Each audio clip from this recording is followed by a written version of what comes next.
Durante o governo do Império Medo-Persa, houve uma série de decretos relacionados ao povo de Deus. Esses decretos foram no cumprimento da palavra profética, mas também têm uma aplicação para o nosso tempo. Hoje, estudaremos esses decretos e qual é o seu cumprimento para o Israel literal e também para o Israel espiritual. Somos Luara e Leandro. Sejam bem-vindos ao análise bíblica de nossa lição de Escola Sabatina. Comecemos. Durante o reinado dos Medos-Persas, o povo de Israel regressou a Canaã com um objetivo, de reconstruir o templo e os muros da cidade. Neste análise, vamos considerar os decretos que foram dados para atender a esses objetivos. O primeiro decreto encontramos no livro de Esdras, o capítulo 1 e o versículo 1 e 2. No primeiro ano de Ciro, rei da Pérsia, para que se cumprisse a palavra do Senhor pela boca de Jeremias, despertou o Senhor o espírito de Ciro, rei da Pérsia, o qual fez passar pregão por todo o seu reino, como também por escrito, dizendo: Assim diz Ciro, rei da Pérsia: O Senhor, Deus dos céus, me deu todos os reinos da terra e me encarregou de lhe edificar uma casa em Jerusalém, que está em Judá. Este primeiro decreto foi dado no ano 536 a.C., para a construção da Casa de Deus em Jerusalém. Este templo era de grande valor. Foi a maneira prática como Deus apresentou o plano de salvação para o povo. Deus deu o plano do seu templo a Moisés e Davi, e ali está a mensagem de salvação em todas as suas facetas. Portanto, era vital o restabelecimento do santuário e os seus serviços. O segundo decreto é encontrado também no livro de Esdras, o capítulo 6 e o versículo 11 e 12. Também, por mim se decreta que todo homem que mudar este decreto se arrancará um madeiro da sua casa, e levantado o pendurarão nele, e da sua casa se fará por isso um monturo. O Deus, pois que fez habitar ali o seu nome, derrube a todos os reis e povos que estenderem a sua mão para mudar o decreto e para destruir esta casa de Deus, que está em Jerusalém. Eu, Dário, baixei o decreto, com diligência se faça. Este é o segundo decreto e foi dado por Dario no ano 519 a.C.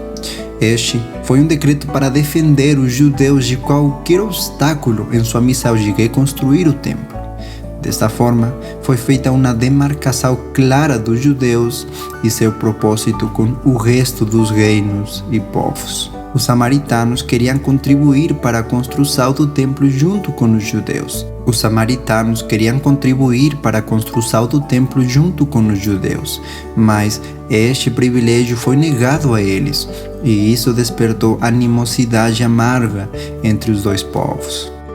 O terceiro decreto encontramos também no livro de Esdras, já no capítulo 7, o versículo 12 e 13. Artaxerxes, rei dos reis, ao sacerdote Esdras, escriba da lei do Deus do céu, paz perfeita em tal tempo.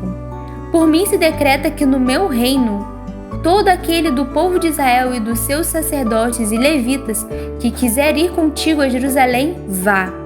Este é o terceiro decreto, dado pelo rei Artaxerxes no ano 457 a.C., e marca a ordem de que as muralhas da cidade sejam reconstruídas e que todos os que quisessem voltar o façam.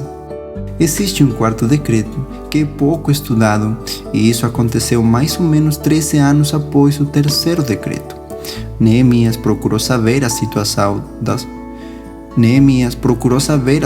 das obras na cidade e descobriu que elas não haviam sido concluídas.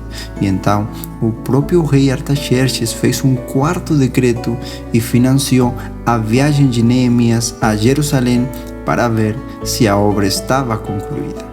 Lemos no livro de Neemias, o capítulo 2 e o versículo 9. Então fui aos governadores da além do rio e dei-lhes as cartas do rei. E o rei tinha enviado comigo capitães no exército e cavaleiros. Este decreto foi emitido no ano 444 ou 445 aproximadamente e permitiu que as obras fossem concluídas em 52 dias.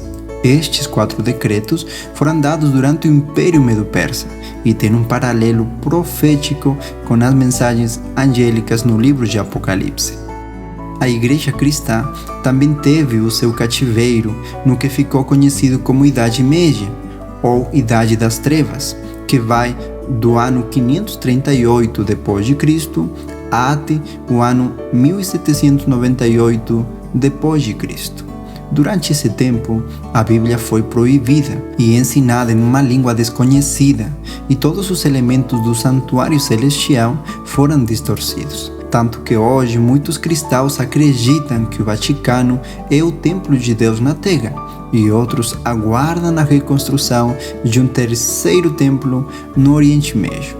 Ambas as ideias esquecem na verdade que hoje temos um tal sumo sacerdote que se assentou à destra do trono da majestade no céu, ministro do santuário e daquele verdadeiro tabernáculo que o Senhor levantou e não o homem. Mas com o fim da Idade Média, podemos dizer que o povo cristão recuperou a liberdade. O movimento de reforma ficou mais forte e, uma a uma, as verdades do santuário começaram a ser ensinadas. Já durante os anos 1843 e 1844, as 3 mensagens angélicas de Apocalipse 14, versículos 6 ao 12, foram pregadas. A primeira mensagem angélica inclui vários elementos muito importantes, como o verdadeiro temor de Deus, a necessidade de dar glória a Deus, o tempo do julgamento investigativo e a importância de adorar a Deus como Criador.